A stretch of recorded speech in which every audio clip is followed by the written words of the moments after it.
आंखें दो परिवारों, दो भाई बहनों में चुनाव करना शायद बेहद मुश्किल होगा। और ऐसी ही कुछ द्वंद, ऐसी ही कुछ दुविधा राहुल जी के सामने भी रही होगी जब उनको रायबरेली और वायनाड में से एक चुनना था। खैर, निर्णय हो चुका है और वो रायबरेली के सांसद बने रहेंगे, लेकिन जैसा कि उन्होंने वायनाड के लोगों से वादा किया था और कहा था मैं ऐसा निर्णय लूंगा जिससे दोनों लोग खुश होंगे, वायनाड का प्रतिनिधित्व अब प्रियंका जी करेंगी। और सही भी है, अगर परिवार बोला है तो परिवार को तो परिवार के सदस्य के हवाले ही किया जाता है। कौन नहीं जानता प्रियंका जी की नेतृत्व की क्षमता को और लोगों के प्रति उनके अपार स्नेह को।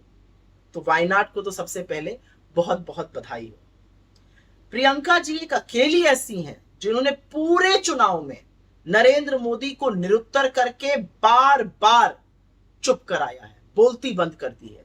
चाहे वो मंगलसूत्र जैसी बात हो, या भैंस ले जाने जैसी बेसिर पैर की बातें हो, या मुजरा जैसा अपशब्द हो, अपनी दो टूक वक्तव्यों से, भाषणों से पूरे संयम, पूरी मर्यादा, पूरी गरिमा के साथ नरेंद्र मोदी की जो रची गढ़ी छवि थी उसको बेरंग कर दिया है।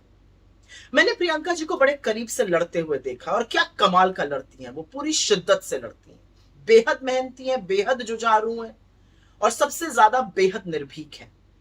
अन्याय के खिलाफ डटकर खड़ी हो जाती हैं और लड़ाई को अपने अंतिम पड़ाव तक लेकर जाती हैं।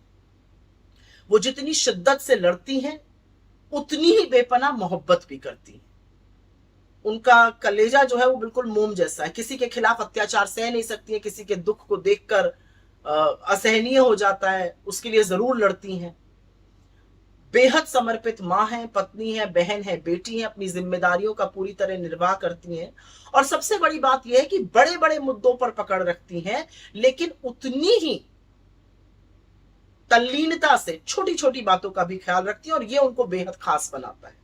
बहुत सारे लोगों में उनको इंदिरा जी की छवि नजर आती है, मुझे उनमें एक बहुत उन्मुक्त, बेपरवाह हंसती हुई, साहसी, सहृदय और संघर्ष करने वाली योद्धा नजर आती है। और इधर राहुल जी ने तो कमाल कर दिया। जो 5 पीढ़ियों का संबंध था उत्तर प्रदेश से वो और प्रगाढ़ हो गया। प्रयागराज से जो जड़ें निकली थी वो अब सिर्फ रायबरेली, अमेठी नहीं, पूरे उत्तर प्रदेश में फैल चुकी हैं।